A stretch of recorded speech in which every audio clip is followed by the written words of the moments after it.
Written by Dr. Yaşam Ayavefe. Tourism and innovation. Tourism as a human activity is the response that satisfies the person and his values, society and its goals, the government and budgetary ambitions. This human activity has been institutionalized over generations since its emergence, passing from an individual need shared by a social class to an emerging, directed, cultivated, democratized need. All this explains the growing interest of small and large companies of states in this important source of income. Thus, the need to anticipate the needs and desires expressed by potential tourists is, in short, the need to innovate. Innovation in tourism, discussed in this series, reflects the author's concerns in various socio-economic frameworks arising from 1. Historicity. 2. Level of economic development. 3. Strategic vision of the role devoted to tourism. 4. Geostrategic summary of the sector's impact. Historical perspective. An actor of the 21st century is in contact with his environment at a double social and regional level. His failure in this industry and his desire to return led him to become interested in real estate. It is a combination of opportunities evolving towards leisure in a socio-economic and regional background. The advent of paid holidays naturally gave the site a touristic side.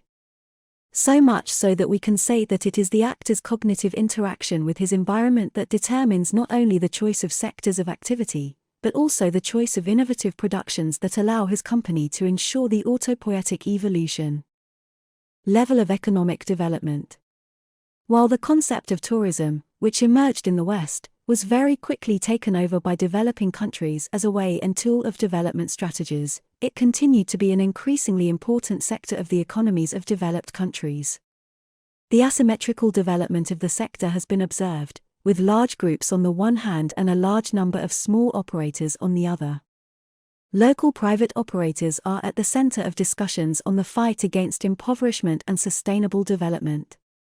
In fact, it is at the center of what the authorities' policy should be in terms of tourism.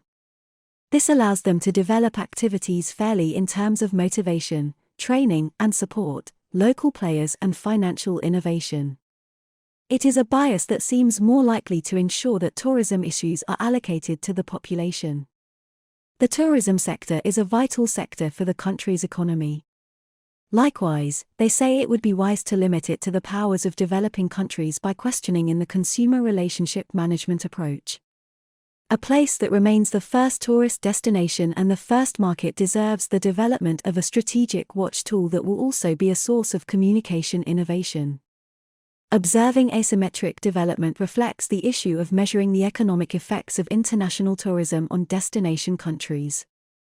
International organizations such as UNESCO, World Bank, European Union, World Tourism Organization position international tourism as a tool to promote development and fight poverty. Despite this confidence, critics point to this fact. It is said that very little of the tourism spending by travelers ultimately accrues to developing countries. The emerging tourism satellite accounts methodology, if generalized, would allow the real impact of international tourism on the economy of developing countries to be known. In the final analysis, it is ecotourism and adventure tourism that will be the least source of leakage compared to sea tourism and holiday packages. This means that these two issues form the main pillars of sustainable tourism that will benefit, above all, the local population. Advocates of solidarity tourism present it to us both as a tool to combat accessibility poverty and as an integrated human development project, often supported by the village community.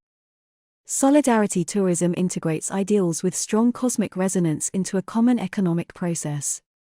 Putting people and their encounters at the center of its approach, it is closely aligned with the perspective of sustainable development and peaceful interactions between peoples. Born in the fair trade movement in the 1990s, this type of tourism is inseparable from its future development and integration, international relations building, specific to the solidarity economy. The economic weight of the sector brings us back to the need for meticulous management of tourism projects, as it is crucial for a country that is becoming a destination.